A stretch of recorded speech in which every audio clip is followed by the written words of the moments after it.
Labdien! Šodien es gribētu padalīties par saviem iespaidiem, ko tad es esmu ieguvusi klausoties Brigam Janga universitātes pasniedzēju komentāros par Lehija sapni vai vīziju. Lehija sapnis, tas ir viens no tādiem tēlainākajiem stāstiem, ar ko iesākās Mormonu grāmata, kas ir Mormonu grāmatas sākumā. Un tas atstāja tādu ļoti dziļu iespaidu ne tikai uz mums kā lasītājiem, bet arī uz turpmākajiem praviešiem. Pierakstot savus pravietojumus, viņi izmanto šos tēlus un simbolus un kā atsauces uz, bieži vien izmanto atsauces uz šo Lehija sapnī pieredzētajām visām šiem objektiem, ko viņš ir piedzīvojis. Sapnis ir kaut kas tāds, ko mēs piedzīvojam, pieredzam nevis vārdiski izteiktu, bet ar simboliem, ar tēliem, un līdz ar to tie tēli ir tādi ļoti dziļi un daudznozīmīgi. Un no tiem mēs tad varam mācīties un izmantot viņus, lai aprakstītu daudz un dažādas mācības un lietas. Un kā jau Mormonu grāmatai apakšvirsraksts ir vēl viena liecība par Jēzu Kristu, tad arī tās galvenais uzdevums ir tuvināt mūs Dievam, un arī šī Lehija pieredzētā vīzija arī tādā pašā veidā norāda uz Dievu mīlestību un uz Jēzus Kristus izpirkšanas upuri. Es laiku pa laikam skatīšos piezīmēs, lai stāstījums ritētu raitāk. Tātad sākumā Lehijs 2. pantā saka, ir sapulcinājis savu ģimeni un saka, lūk, es esmu sapņojis sapni, jeb citiem vārdiem, es esmu redzējis vīziju. Un tātad šis izsaka to, ka viņš ir pieredzējis brīnumainu sapni, bet tam sapnim ir ļoti tāda dziļa nozīme, un kas paskaidro Dieva plānu, glābšanas ieceri, un tāpēc ir tik svarīgi ar to dalīties ar savu ģimeni, un līdz ar to arī mēs esam ieguvēji, jo viņš ir padalījies, un arī mēs to tagad varam lasīt un uzzināt. Un, kā zinām, pēc tam arī Nefijs vēlējās uzzināt par šo, piedzīvot kaut ko līdzīgu, un tas būs tālāk aprakstīts 10. nodaļā.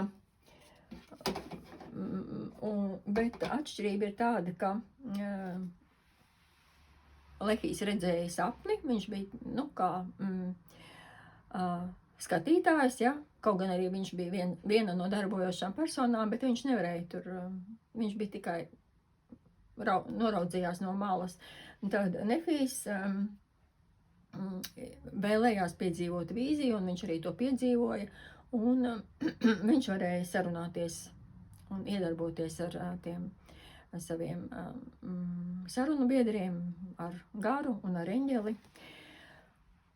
Un, šeit jau mēs varam, šeit ir atsauce viena uz Joēla grāmatas, vecās derības pravieša Joēla grāmatas 3. nodaļas 1. pantu, kur ir teikts, ka pēdējās dienās vecie pieredzēs atklāsmes sapņos, bet jaunie redzēs parādības un vīzijas. Un tad lūk šeit 600 gadus pirms Kristus, tieši tā arī notiek, kad Lehijs redz sapni un viņa dēls Nefijs pieredz vīziju. Tad Lehijs tātad redzēja sapnī, viņš vairāk, Lehija sapnis vairāk tāds notikuma atstāstījums, bet Nefijs toties vairāk paskaidro tās lietas, jo viņš arī sarunājās ar šiem vīzijas dalībniekiem, ar garu un ar eņģeli. Un viņam tad būs arī vairāk, viņa nodaļā vairāk, viņa pārstāstā būs vairāk paskaidrojumu. Atvainojiet, es mazliet saaukstējusies, kakls krīciet. Tātad Lehijas sapnī redzēja daudz un dažādus objektus, cilvēkus, vietas un lietas. Un, ja mēs vēlētos viņus visus nosacīt, iedalīt divās grupās, kā labajos un sliktajos,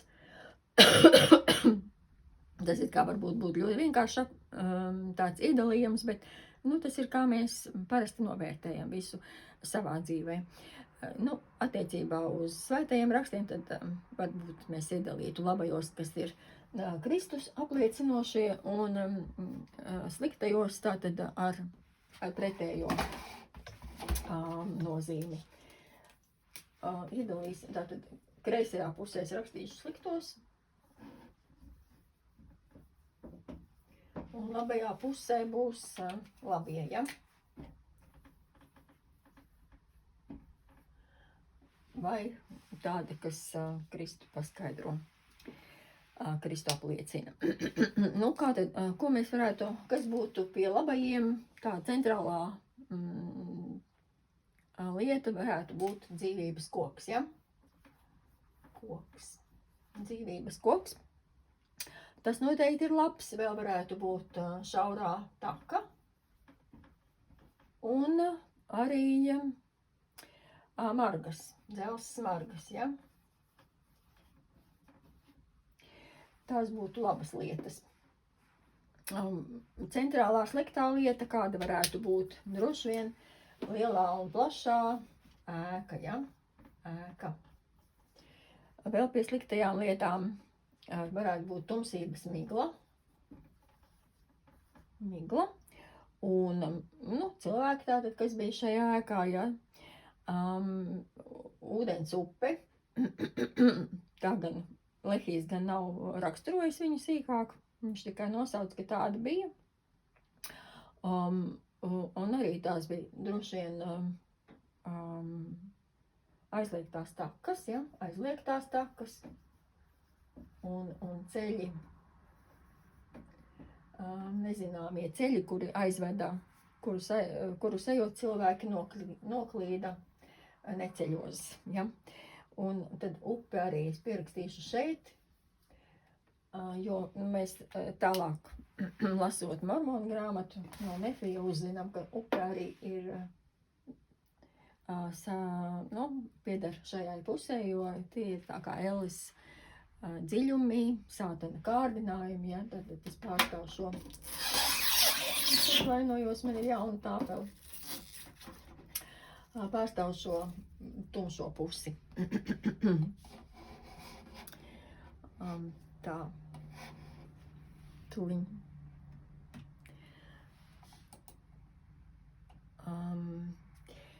Tālāk vēl 4. pantā. Lehijs saka, es redzēju savā sapnī tumšu un drūmu tūkstnesi. Un kurā pusē tad to varētu ieskaitīt? Pie labajiem vai pie sliktajiem? Tā kā tā ir vieta, tad tā, uz mums neiedarbojās ne labi, ne slikti. Tā nav nekāda tāda nolūki, varētu būt ļauni vai labi. Vienkārši tā vide ir mežonīga un tumša, tātad neparedzama, un tāpēc arī viņš izskatījās drūms un tāds varbūt draudīgs, bet neparedzams. Un to mēs varētu pielīdzināt dzīvei. Arī dzīve mums ir dzīve. Ne laba, ne slikta, viņa ir, vienkārši viņa ir. Kā mēs viņu novērtējam un kā mēs viņu nosauksim, tas atkarīgs no mums, un arī kā mēs viņu veidosim, tas atkarīgs no mums, kā mēs pret to izturēsimies, ja? Tāpat arī šeit par to plašo lauku vai drūmo tūkstnesi, tas ir jānovieto, tas tika novietots šeit pa vidu, neitrālajā zonā, lauks, ja? Plašais lauks.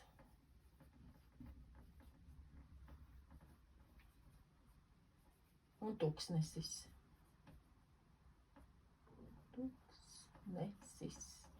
Apmēram tā.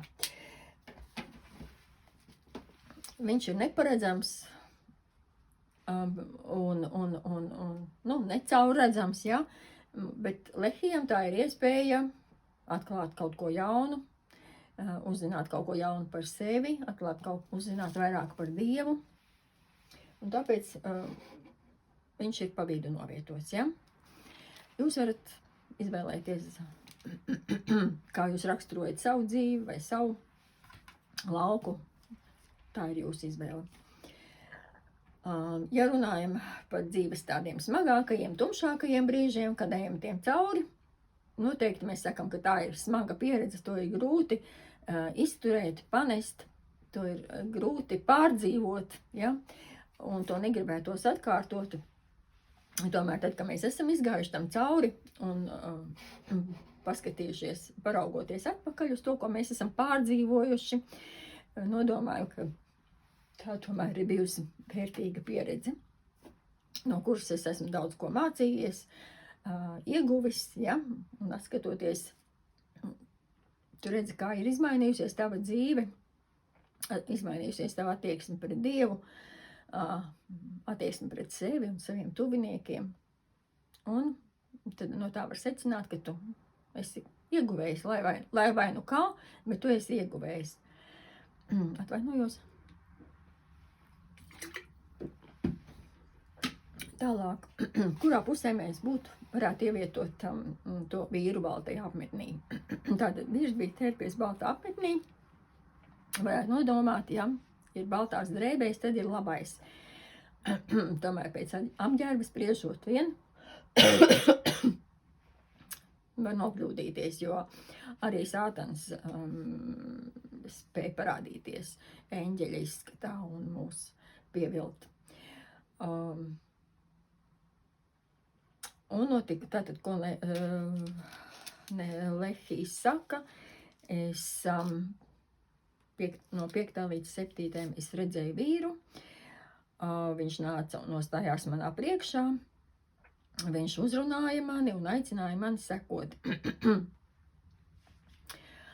Un notika, kad es viņam sekoju, es ieraudzīju sevi, ka esmu tumšā un drūmā tuksnesī. Nu, atkal, ja, šeit pa vidu tuksnesis un lauks. Un tagad var rasties šaubas, ja jau tas bija labais, ja, ķerpies labās drēbēs, tas ir arī, ko es domāju pirmo reizi, lasot Mormonu grāmatu. Ja jau viņš ir labais, tad kāpēc viņš, neievad gaismā, kāpēc viņš Lehijs joprojām ir tumsā un nejūtās drošībā. Un te tālāk, lūk, 8. pantā, un pēc tam, kad es daudzu stundu garumā biju ceļojis, un tātad tas vēl notikās ilgu laika posmu, daudzas stundas, kā Lehijs saka, es iesāku lūgt to kungu, lai viņš apžēlotos par mani, ja? Uz ko Tailers Grifins teica, tas ir fascinējoši, jo vecāks es kļūstu, jo skaidrāk es atpazīstu šo vīru kā Jēzus simbolu. Lai iegūtu zināmu pieredzi, mums dzīves laikā nākas iet cauri tumsai un neziņai. Taču debesu tēvs neatstāja mūs vienus šajā ceļojumā, viņš sūta savu dēlu, kurš būtu mūsu ceļabiedrs un atbalsts. Reizēm viņš mūs paņem, ja, mūsu grūtības, mūsu problēmas, padarot mūsu ceļu vieglāku, taču citu reizi atkal iet kopā ar mums caur šīm likstām. It kā vieglākas viņas nekļūst, bet viņš iet kopā ar mums. Un fascinējoši ir tas, ka šis Jēzus simbols ved mūs pie citiem 3 elementiem, tātad pie takas, pie margas un pie koka. Un visi šie simboli, elementi ir attiecināmi uz Jēzu Kristu, norāda uz Kristu.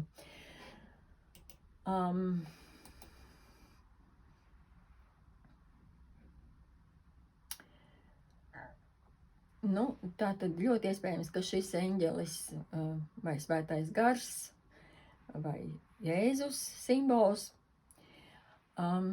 ir šis cilvēks, ja? Tā vīrstērpts baltajā apmetnī. jo Lehijam bija nepieciešama palīdzība, un tātad Dievs sūtīja viņam šo palīdzību. Viņš Lehijs nebija atstāts viens. Un arī tas, kad, lūk, šeit 6. pantā ir teikts, un viņš runāja uz mani un aicināja mani sekot viņam. Un uzaicinājums, ko Jēzus saka, nāc, seko man. Tātad varētu tas būt arī Jēzus. Nu, un tālāk notika, es viņam sekoju un ieraudzīju sevi, ka es esmu biju drūmā un tumšā tuksnesī. Un te atkal var rasties neizpratne. Ja sekojot Jēzum, manai dzīvei kā vajadzētu būt vieglai un gaišai un saulainai, kā rožu ielējai, kur visi pasaules labumi noklāta manā priekšā, tomēr Lehijs, sekojot šim vīram, ir tumšā un drūmā tuksnesī un pie tam daudzu stundu garumā, ja? Un tālāk Lehijs lūdz, lai tas kungs apžēlojās par viņu. Un kad mēs stājamies, ko tad šeit kāds komentārs? Kad mēs stājamies derībā ar to kungu, mēs kļūstam par Jēzus mācekļiem. Kad sasaistamies, es atvainojos, ar derības saistēm ar Dievu, mēs tiekam aicināti uzņemties viņa jūgu. Jēzus saka, jo mans jūgs ir patīkams un mana nasta viegla. Viņš nesola paņemt no mums nost mūsu nastas un atrisināt visas mūsu problēmas. Viņš tikai saka, nāc man līdzās, ja? Un uzņemies manu jūgu, jo tu to vari, tu to spēji. Un pēc noklusējuma jūgā tiek iejūgti 2 vilcēji. Un, ja stājamies derībā, mēs uzņemamies Jēzus jūgu, tas nozīmē, ka Jēzus ir tas, kurš velk šo jūgu kopā ar mums. Mēs iejūdzamies kopā ar viņu. Un mēs esam tas otrais vilcējs, kuru Jēzus aicina pievienoties un nāc kopā ar mani, es būšu tev blakus. Varbūt kāds jautās, kāpēc ir jābūt tik smagi, ja? Ja es nolēmu stāties derībā un sekot Jēzum, kāpēc viņš nepadara šo ceļu viegli ejamu? Kāpēc mana dzīve acu mirklī nekļūst viegla un pārtikusi? Iespējams, ka ir vajadzīga šāda dažādība un šādas pieredzes. Protams, ir jāok atcerēties laimīgos un prieka pilnos brīžus, pakavēties atmiņās. Tomēr tām smagajām stundām un vai pat dienām un vai varbūt pat gadiem, kad gājām cauri mūsu dzīves tumšajiem tuksnešiem, kad nācās pielietot savu ticību, kad nācās jautāt sev, vai es patiešām to varu, vai es patiešām ticu,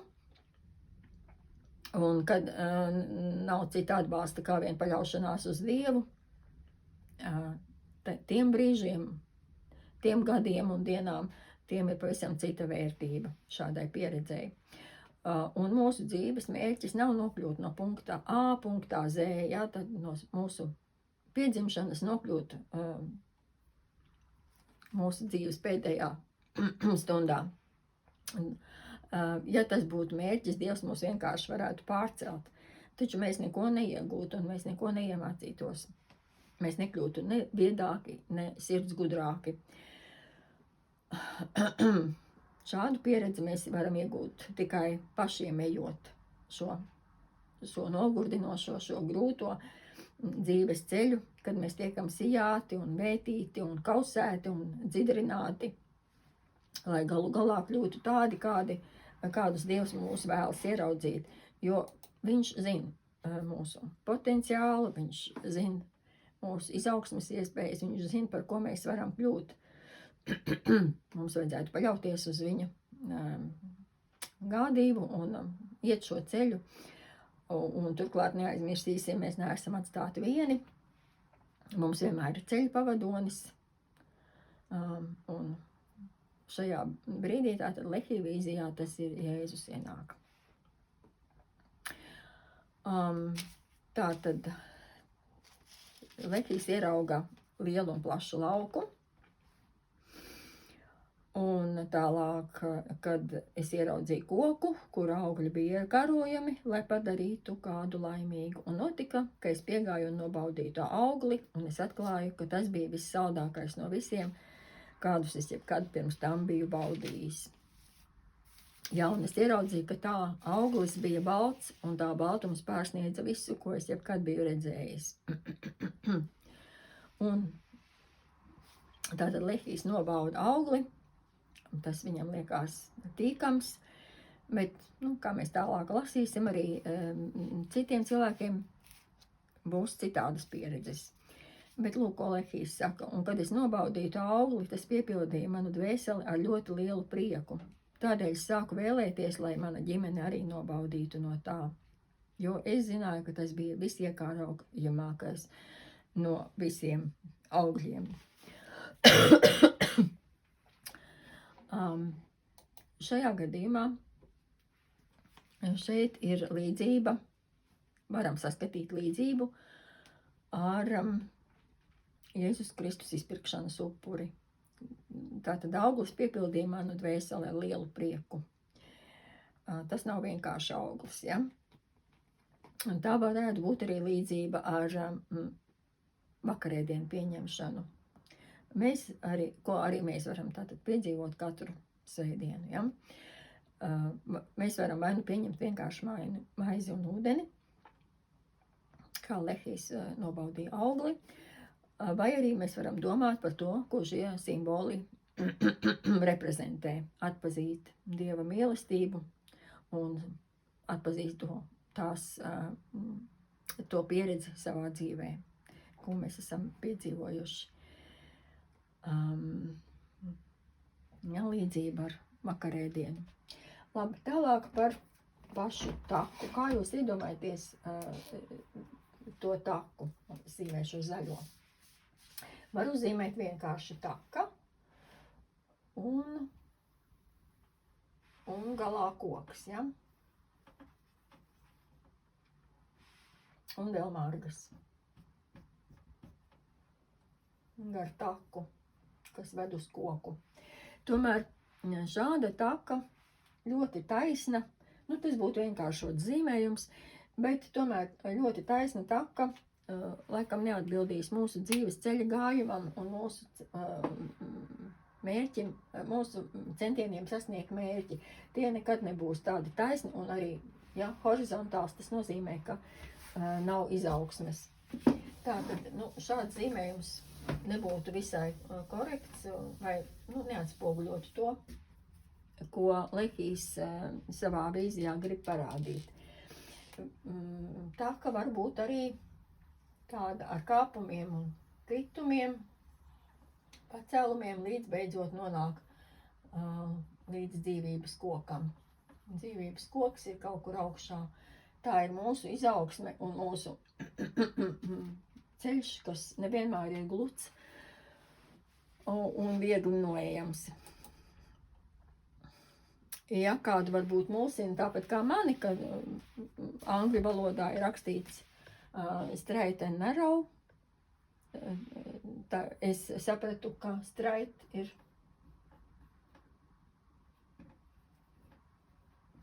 kas ir taisns. Tā laikam. Bet patiesībā svētajos rakstos ir straight, kas nozīmē šaura un narrow. Šaura un šaura, vai šaura un vēl šaurāka. Ja mēs skatāmies uz kartes, Barentsa jūras šaurums ir šis vārds, nevis šis vārds. Tas nozīmē, ka arī taka nav taisna un šaura, bet šaura un šaura. Un šajā gadījumā man ļoti patīk latviešu valodas formulējums šauri, jo šaura taka. Es arī atceros, kā ar kādu gandarījumu Rasma Liepa man stāstīja par to, kad viņi bija atraduši šo formulējumu atbilstošu svētajiem rakstiem. Un šādā gadījumā tad mēs blakus piezīmēsim arī margas, Ja, būs te margas. Gan uz augšu ejot, gan uz leju ejot. Līdz pat kokam.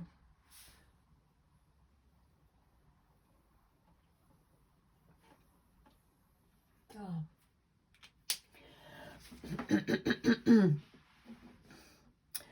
Un šajā gadījumā tātad mums ir koks. Labi, mums ir koks, mums ir taka un mums ir margas. Un te ir atsauce uz Jāņa evaņģēlijām 14. nodaļu, 6. pantu, kur Jēzus saka, es esmu ceļš, patiesība un dzīvība. Ceļš tā ir taka, patiesība margas, jeb Dieva vārds. Arī Jāņa evaņģēlija 1. nodaļā ir teicis, ka iesākumā bija vārds, un vārds bija pie Dieva, un vārds bija Dievs. Tas tādiet ir šeit. Un dzīvība, jo neviens netiek pie tēva, kā vien caur mani, kā dzīvības koka augli ēdot. Tā lūk, tā nav tikai taka vien, vai tas ir Jēzus dzīves gājums, kam mēs sekojam, un tie nav tikai svētie raksti, ko paņemam rokās, lai lasītu. Tā ir radītāja Dieva ceļvedis, kam pieķerties, lai izietu cauri šim dzīves ceļam, cauri tumsai. Un Jēzus Kristus ir patiesības iemiesojums, pie kura rokas mēs gribam turēties, pie kura rokas mēs jūtamies drošībā, un koks, pie kura atnākam, un kura augli nobaudām, kas ved uz šo mūžīgo dzīvi, ir Jēzus Kristus veiktā izpirkšana. Tādi simboli. Ja. Tāpat kā visi šie trīs elementi norāda uz Kristu, jāatzīmē, ka simboli svētajos rakstos norāda uz Dievu, uz Dieva labvēlību, liek tie dažādos veidos, no dažādiem skatu punktiem paskatīties uz Jēzus Kristus misiju, viņa dzīvi, viņa raksturu izpausmēm, viņa sirsnīgo žēlastību un mūžīgo izpirkšanu. To mēs varam meklēt svētajos rakstos. Un tāpat kā dzīve nav tikai laimīgās dienas, bet tajā ir daudz pretnostatījumu un pretestību. Tāpēc arī svētajos rakstos ir daudz simbolu, kas norāda uz pretējiem spēkiem, uz sātanu. Kaut vai tā pati upe. Un 19. pantā Lehijs saka, un es ieraudzīju margu no dzelzs, un tās stiepās gar upes krastu, un veda uz koku, pie kura es stāvēju. Lehijs sīkāk gan neapraksta tātad par to upi. To vairāk pastāstīs vēlāk Nefijs. Viņš tikai piemin, ka margas atdala upi no šaurās takas, kas ved uz mūžīgo dzīvi. No upes tumšajiem ūdeņiem, tātad, kas reprezentē dzīves rūgtumu un apdraud mūs ar elles dziļumiem un kārdinājumiem. Un te var rasties jautājums, kāpēc Dievs nolicis taku tieši blakām šiem tumšajiem ūdeņiem? Vai, kāpēc viņš pieļāva, lai sātans to novieto savu upi ar savu skārdinājumu tik tuvu tai takai, pa kuru mums jāiet līdz dzīvības kokam? Kāpēc Dievs nevarēja novietot to tālāk kaut kādā drošākā attālumā, lai ceļa gājēji neiekristu, lai viņi netiktu apdraudēti? Jo ņemot vērā, cik vilinoši kārdinājumi mēdz būt, un ejot pa taku tik tuvu upē, mēs, ja neuzmanīsimies, mēs varam iekrist, ja? Vai kaut vai tikt apšlakstīti ar ūdeni arī. Un varam arī atzīt, ka savā pārgalvībā bieži vien mēs gribam iegūt tās pieredzes, kas mums nebūtu vēlamas vai noved mūs pie negribētām sekām. Mēs it kā sevi attaisnojam ar to, ka mēs jau kontrolējam situāciju, nekas ļauns nenotiks, ja es tikai pabradāšos pa to ūdeni, ja? Piemērkšu kāju, ja tomēr mēs nekad nezinām, kurā brīdī mūsu atvars var ieraut dziļumos. Un tāpēc šī līdzība ar to, ka marga ir novietota, taka ir novietota blakus upei vai otrādi, tas drīzāk ir Dieva mīlestības, nevis neuzmanības paskaidrojums, ja? Ka Dievs novietojas taku ar margām tieši upes krastā, lai tiem, kas ir iekrituši upē vai kas ir tātad nomaldījušies kārdinājumos, būtu iespēja izkļūt no ūdens un atgriezties uz takas. Un tāpēc ir šīs dzelzs marga tieši blakus stāvajam upes krastam. Lai mēs varētu izrāpties no ūdens un atgriezties uz takas, mums ir tikai jāpasniedzās, lai es atvērtu Jēzus roku, lai izkļūtu no kārdinājuma važām un nostātos atkal uz derības takas un varētu turpināt ceļojumu uz dzīvības koku. Es atvainojos.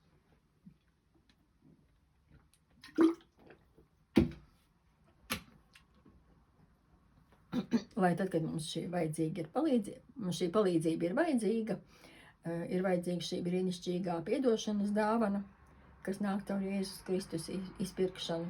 Tā būtu mums blakus viegli pieejama, pastieptas rokas attālumā.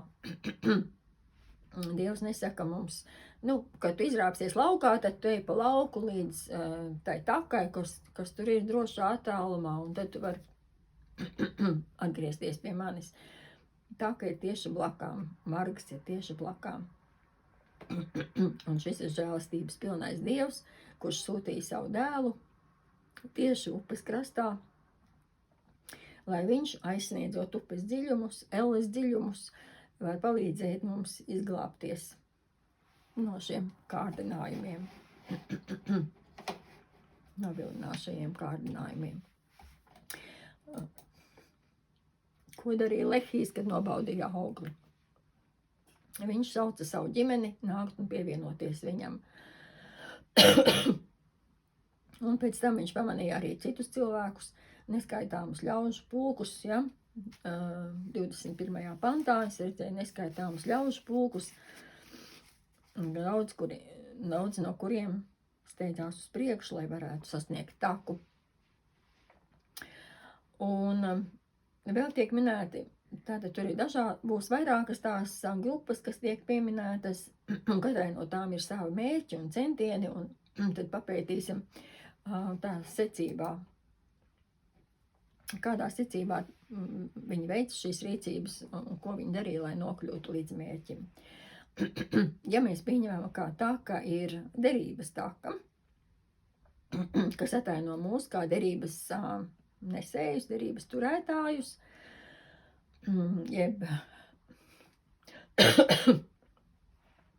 jeb simboliskā veidā parāda, ko nozīmē būt pēdējo dienu svēto Jēzus Kristus baznīcas loceklim.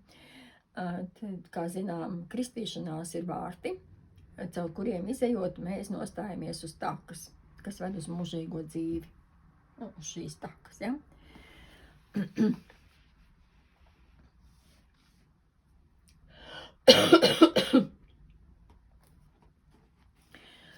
Un no šī aspekta tagad paraudzīsimies, ko nozīmē turēt noslēgtās derības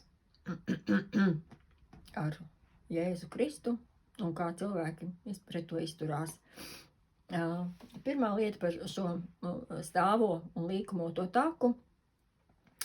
Elders Nīls Maksvels ir sacījis, ka šaurā taka atsevišķos ceļa posmos ir tik stāva, ka jūs nevarat citādi pārvietoties uz priekšu, kā vien rāpjoties uz ceļiem. mēdz gadīties, ka uz priekšu mēs varam tikt solīti pa solītim, reizēm pat rāpus, ja? Tas ceļš nevienmēr būs viegls un vienkāršējams. Un arī kāpjot no kalna, sasniedzot vienu virsotni un tad ejot tālāk uz nākošo virsotni un atskatoties atpakaļ uz noieto ceļu, mēs redzam tās svētības, ko mēs esam saņēmuši. Bet neizpaliek arī kritumi, kad paslīd kāja, kad sniegs vai lietus sitas sejā un šķiet neiespējami kaut vai noturēties uz vietas. Un tas viss ir mūsu dzīves ceļā, kā Jēzus mācekļiem. Nu, lūk, tad skatīsimies uz tām grupām. 24. pantā ir minēts, un notika, ka es ieraudzīju citus spiežoties uz priekšu, un viņi nāca uz priekšu un satvēra dzelzs margas galu, un viņi virzījās uz priekšu caur tumsības miglu, turoties pie margas no dzelzs, līdz kamēr viņi nonāca un nobaudīja augli, koka augli. Tātad viņi gāja caur šai tumsības miglai, caur kārdinājumiem un caur šaubām, un ceļš nebija viegls un vienkāršs un iespējams pat garš un nogurdinošs, taču viņi turoties pie margas sasniedza mērķi un nobaudīja augli. Bet tad klausamies tālāk, un kas tad notikās, un tad, kad viņi bija nobaudījuši augli, viņi pamet acis apkārt, it kā viņi būtu nokaunējušies. Paveikuši šo garo ceļu līdz kokam un nobaudījuši augli, viņi sāk šaubīties un pat kaunēties, sāk skatīties apkārt, it kā meklējot citu cilvēku atzinību, ja, novērtējumu. Un tad nākamais ir, ko Lehijs ieraug šo lielo un plašo ēku pilnu ar ļaudīm, gan veciem, gan jauniem, gan vīriem un sievām, un viņu apģērbs bija ļoti smalks, un viņi izsmēja un rādīja ar pirkstiem uz tiem, kas bija atnākuši un nobaudījuši augli. Un pēc tam, kad viņi bija nobaudījuši augli, viņi bija nokaunējušies no tiem, kas ņirgājās par viņiem, un viņi atkrita uz aizliegtajām takām un pazuda. 27. un 8. pāns. Šeit vēl no Eldera Maksvela. Ja kāds izsmejot rāda uz jums ar pirkstu, vienkārši sekojiet viņa norādītajā virzienā, ejiet projām un neuzkavējieties un necentieties neko nepierādīt, nepaskaidrot. Tas par pirkstu, bet tagad par šiem cilvēkiem. Viņi nebija pārliecināti par to, ko viņi bija darījuši. Viņi bija vairāk darījuši paklausības pēc. Baidījušies izdarīt kaut ko nepareizi, tāpēc viņi bija nonākuši līdz kokam. Un arī pēc tam viņi vairāk paļāvās uz citu cilvēku spriedumu un vērtējumu. Un tiem pretstatā ir aprakstīta cita cilvēku grupa 30. pantā, un viņi nāca un pieķērās pie dzelzs margas gala, un viņi virzījās savu ceļu uz priekšu, pastāvīgi cieši turoties pie margas no dzelzs, kamēr viņi atnāca un nometās zemē un nobaudīja tā koka augli. Nu, atšķirība ir tāda, ka tātad pirmie gāja vienkārši tāpēc, ka tā jādara, bet otrie pastāvīgi cieši turoties pie margas no dzelzs.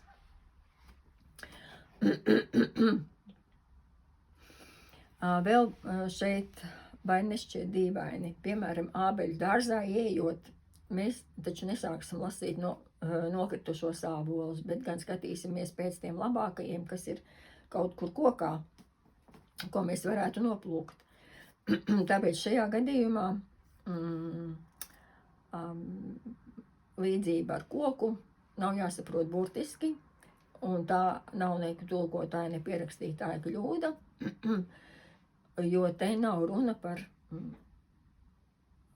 augļu koku, bet gan par Jēzus Kristus pastieptie roku, pie kuras cilvēki nāk, garu ceļu gājuši, līkumojoši, tātad kāpuši,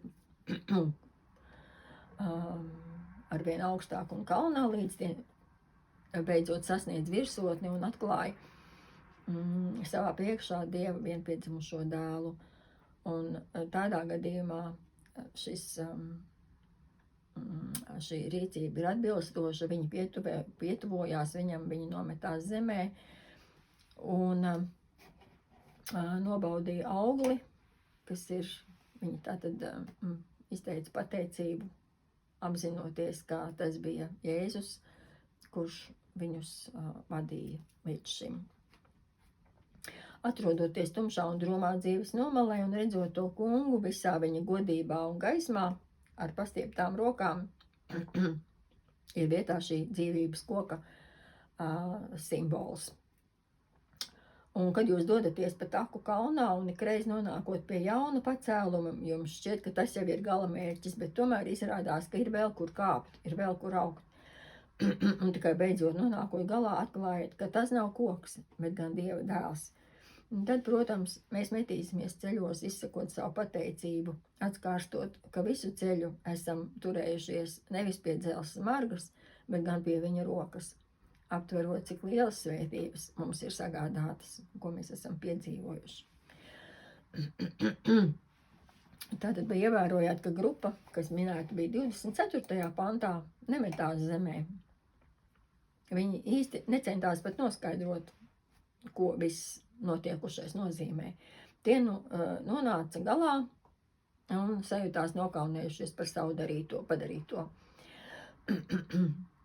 Vai nu viņi visas savas dienas bija vadījuši bailēs un gājuši uz koku tāpēc, ka tā ir pareizi, bez dziļākas izpratnes vai vēlēšanās saprast pat.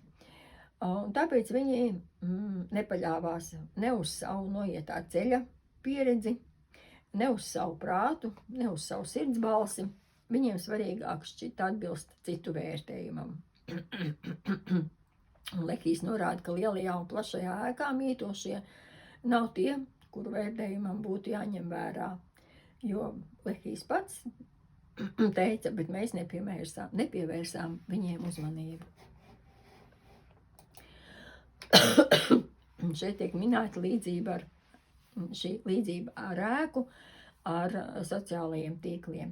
Ja mēs lielu daļu sava laika pavadām uzklausot tur apspriesto, tur notiekošo, ja meklējam atbildes uz saviem jautājumiem tādā horizontālā līmenī, ja, mēs pamazām no tā ietekmējamies un nemanot aizklīstam pa aizliegtajām takām, jo tās visas paņem mūsu uzmanību un laiku, novēršot mūs no Dieva.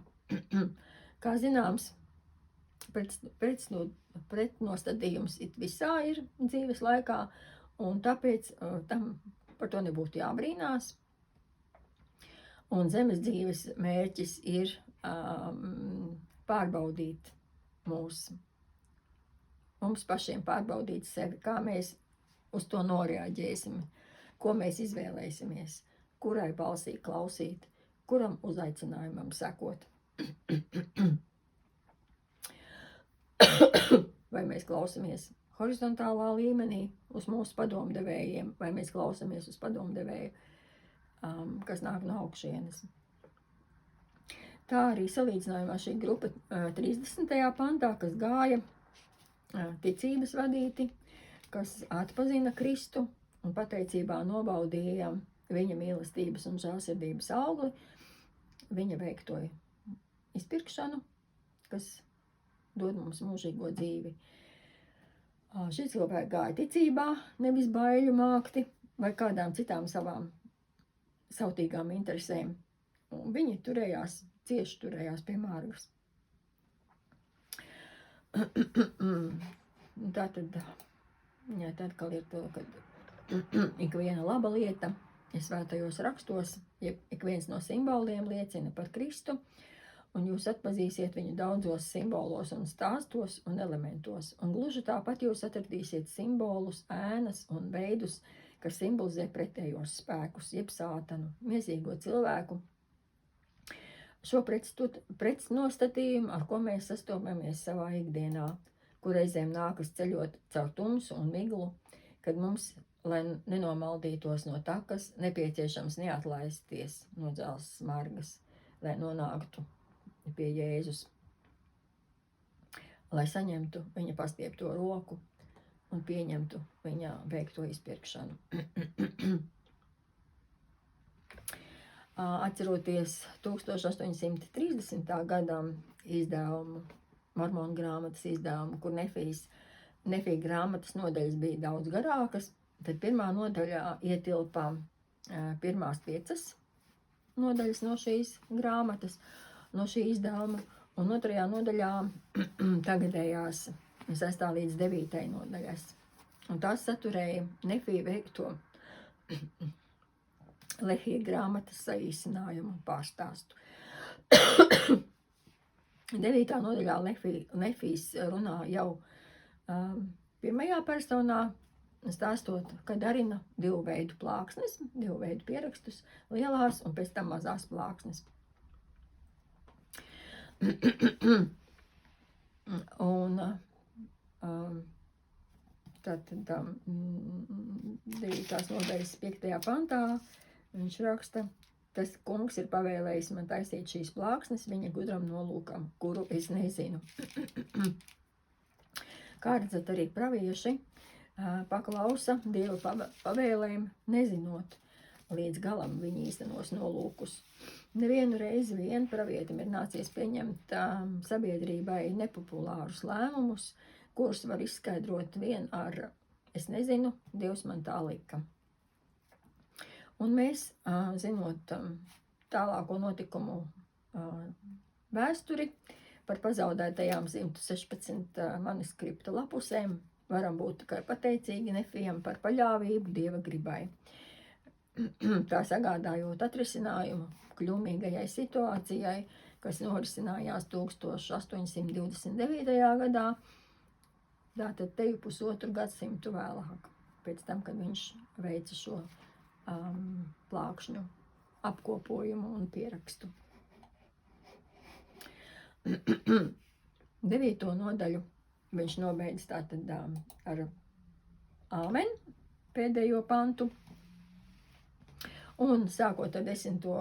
nodaļu, Nefijs jau stāsta pats savu stāstu. Tā sākās ar: un tagad es, Nefijs, atsāku aprakstu uz šīm plāksnēm par manu darbību un manu valdīšanu un kalpošanu.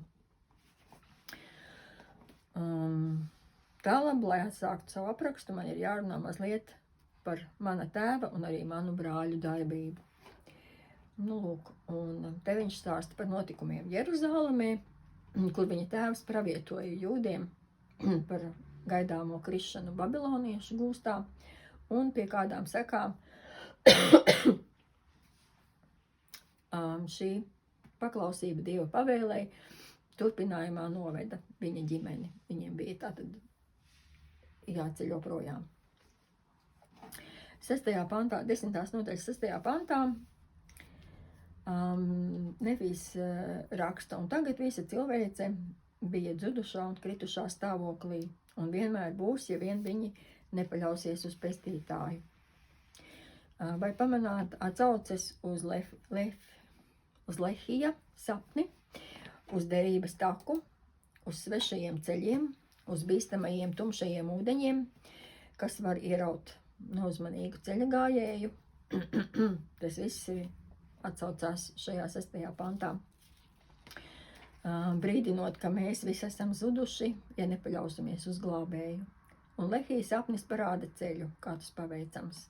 Nostājies uz derības takas caur kristīšanos, turies pie dzelzs smargas, paļaujies uz Dievu, lasot svētos rakstus un uzklausot praviešu sacīto ģenerālajā konferencē, un dodies uz priekšu, paļaujoties ticībā uz Jēzu Kristu, jo Dievs zina vairāk kā jebkurš no mums. Savus nolūkus, kāpēc Nefijs raksta šos pierakstus veids, viņš atklāja 10. nodaļas 17. pantā. Un es Nefijs noklausījos visus savu tēva vārdus par lietām, ko viņš redzēja vīzijā, un arī tās lietas, ko viņš runāja ar svētā gara spēku, kuru viņš saņēma caur ticību Dieva dēlam, un Dieva dēls bija tas Mesija, kuram ir jānāk. Es Nefīs vēlējos, kaut arī es varētu redzēt un dzirdēt un zināt šīs lietas ar svētā gara spēku, kas ir Dieva dāvana visiem tiem, kas cītīgi meklē viņu, gan kā senatnē, tā arī tanī laikā, kad viņš parādīsies cilvēku bērniem. Vai pamanījāt šeit, Nefīs saka, es Nefīs vēlējos redzēt, dzirdēt un zināt visas šīs lietas. Nefīs nevis vienkārši sēdēja un klausījās savu tēvu runājam, atzinīgi novērtējot viņa stāstu, bet gan gribēja pats uzzināt, pats piedzīvot līdzīgu pieredzi iegūt, lai nevien ticētu tēva vārdiem, bet zinātu pats par to patiesumu, pats par to pārliecinātos, jo viņš gribēja pats zināt, nevis tikai ticēt. Tāpat mums ir šodien gan dzīvais pravietis, gan apustuļi un skolotāji, kas runā uz mums. Viena lieta ir tajos klausīties, bet pavisam cita lieta ar dziļu vēlēšanos dvēselē redzēt, dzirdēt un zināt par to vārdu patiesumu ar svētā gara palīdzību. Iet pie Dieva un teikt, māci mani, lai varu dzīvot saskaņā ar šīm patiesībām un atpazīt tās, un mācēt atpazīt tās manā dzīvē. Un nobeigumā. Dievs nav apsolījis mums gludu un vieglu dzīves ceļojumu. Viņš apsolīja, ka, ja uzņemsimies viņa jūgu un nāksim pie viņa caur kristīšanos un turpināsim iet pa šo derības taku un pastāvēsim līdz galam, tad viņš mūs pasargās un izglābs un atvedīs neaptraipītus tēva priekšā. Uzaicinājums. Uzsākot savas dienas gaitas, varbūt pat nedēļas vai gada, atcerieties, nav svarīgi, kurā punktā jūs atrodaties. Ja, šīs takas. Vai esat tikko ienācis par derības vārdiem šeit, vai jau esat tuvu, lai tiktu atalgots ar brīnumainām svētībām, vai varbūt atklājat, ka vairs pat neesat uz takas, vai kādas pieredzes pašlaik apgūstat, neraizējieties par savu atrašanās vietu, raizējoties, ka neesat pietiekoši pietuvojies galamērķim, vai varbūt esat nogājis sāņus. Lai vai kur jūs esat, tas kungs aicina jūs veikt kaut vienu solīti, ticībā tuvāk viņam. Un tā ir mūsu lūkšana, lai mēs šodien būtu spējīgi darīt to, lai jūs šodien būtu spējīgi darīt to, un lai mēs aicinātu mūsu ģimenes un tos, ko satiksim, arī nākt šo vienu solīti tuvāk Dievam, spītējot tumsības miglai, svešiem nezināmiem ceļiem un bīstami dziļām upēm un kaņoniem. Lasot Mormonu grāmatu, katru nodaļu, katru lapusi, meklējam, ko Dievs grib, lai es apgūstu, ko iemācos, kāds kļūstu. Tas ir katrā lapusē atrodams. Tāpēc, lai svēto rakstu lasīšana nav tikai iespēja uzzināt par Jēzu Kristu, bet gan kļūt par sasaisti ar Dievu, par iespēju uzzināt par Dievu un uzzināt pašam par sevi. Jēzus Kristus vārdā, āmen.